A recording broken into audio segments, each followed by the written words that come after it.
Pemirsa Dinas Pertanian, Pangan, dan Perikanan Karangasem telah menuntaskan pelaksanaan vaksinasi penyakit mulut dan kuku PMK terhadap hewan ternak sapi. Saat ini Distan telah melanjutkan melakukan vaksinasi terhadap tahap berikutnya.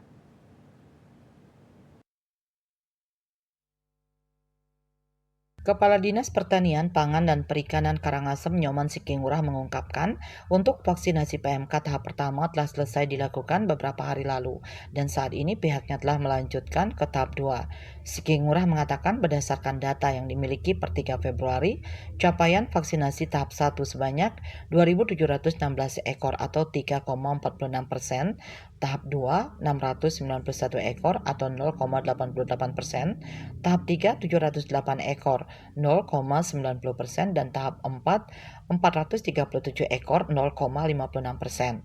Pihaknya mengalami sejumlah kendala di lapangan untuk melakukan vaksinasi, yakni SDM petugas vaksinasi yang terbatas hanya memiliki 12 tim vaksinasi yang dikoordinir oleh 5 orang dokter hewan PNS karena 5 orang dokter hewan yang dulunya THL Kementerian Pertanian tidak diperpanjang pada tahun 2025 sehingga mereka tidak lagi bekerja melakukan vaksinasi. Eka Parananda, Bali Pos melaporkan.